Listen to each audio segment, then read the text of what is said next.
I'm Sarah Crabtree, production assistant from Opera Holland Park, and I am here at St Gabriel's, Pimlico, where we are currently rehearsing Janacek's Kabanova.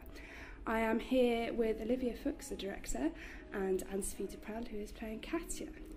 So firstly, how does it feel to have the sort of 2007 Janacek cast back together and a few new bodies? And it's brilliant, I think. Yeah, it's really wonderful working with people you've worked with before, and because in a way Katya is a sister piece to Yennefer, isn't it? So absolutely. It just feels fantastic that a lot of people already understand the whole world that we're in and how we work, and then it's also, we've got some wonderful additions to our cast as well, who are all sort of friends. And yeah, no, it's a fantastic feeling, very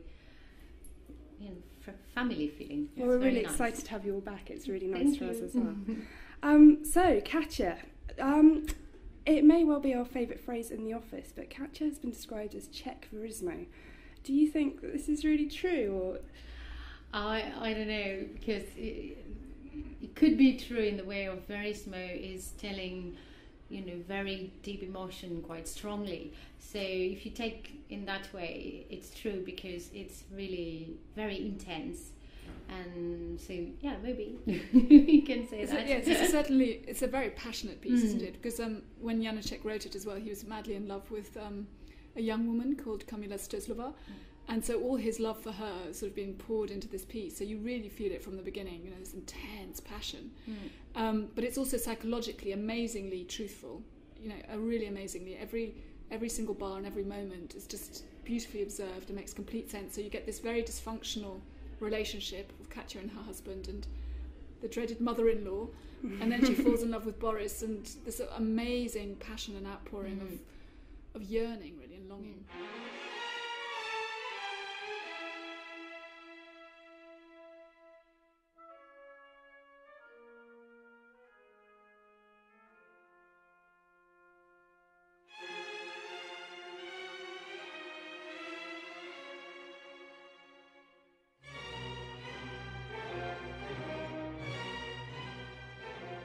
It may be intense, but also I think people will be quite surprised at how melodic it is. I think one of the things that perhaps puts people off Janacek, they think, oh God, it's really modern and it's not going to be for me, but actually that doesn't seem to be the case. It's not true at all. No, it's very lyrical, so they shouldn't be worried about anything.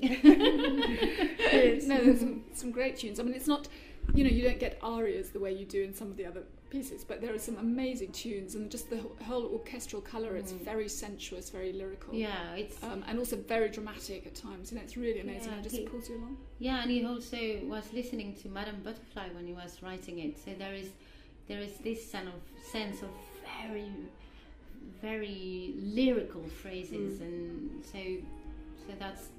Shouldn't be a problem. It's strange, really, because we were talking about this the other day, but in no other art form would really something written in the 1920s be considered modern anymore. You don't well, really in 2000. Really?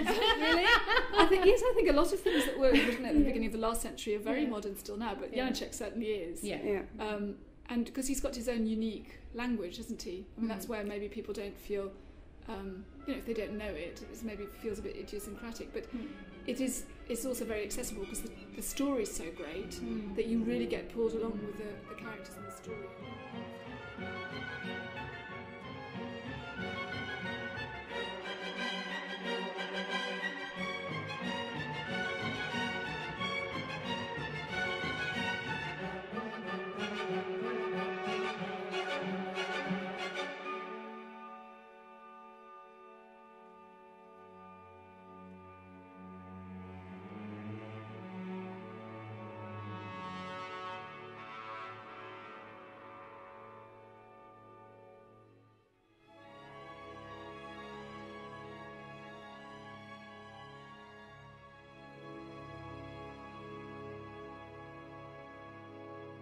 How do you go about making it accessible to people now? I mean, it's a difficult Well, story. for me, I think it's really the story itself. You always try and find the universal, what makes sense now, and the relationship certainly is something that everybody can identify with. Absolutely. So it's very close to us. It's human relationship. So that's still relevant now.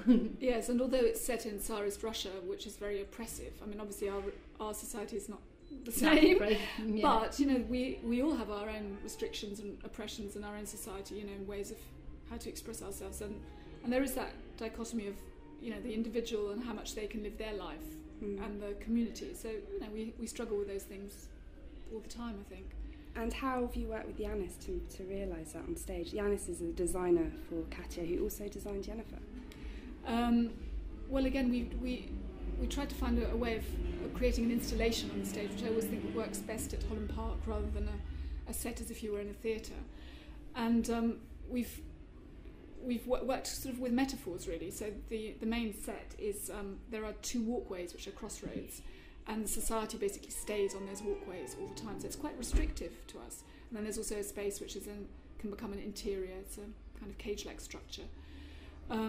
So it's quite restrictive, but it also, sometimes when you give yourself a restriction, it also gives you a huge amount of freedom.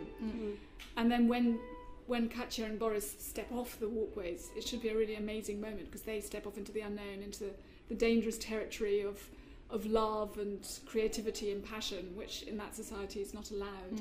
So quite symbolic in that way. It is quite symbolic, yes. And then we've also got shards. I mean, it looks very beautiful, I think. These suspended shards of sort of slightly mirrored, which are like the Volga, the river, or the flow of life, or fate, or however you want to see it. So it works on lots of levels. That it works symbolically, but also it looks beautiful, I think. Well, not long, and we'll be there. I think I'm going to let you get back to rehearsals in a minute, because it's a Friday lunchtime, and I'm sure you need to get to the end of the day. But you've got a week to go before you're in the theatre, in the technical rehearsals. So what are you doing? What are you working on at the moment? And just give people an idea of what you're doing in rehearsal. Well, we actually managed to do a run of Act 1 and 2 yesterday. That was very exciting indeed. That was our first time we put it all together. Yeah. And so we're finishing off Act 3, which we haven't quite finished, and then really sort of tightening things up and starting to run sections, and there's still quite a bit of chorus work to do, you know. But again, I think all the stones are in place, you know, all the pieces are in place. It's just now about polishing it and bringing it all together. Yeah. Well, thank you very much. It's been lovely to talk to you, and we shall be back perhaps next week for an update. Thank you very much.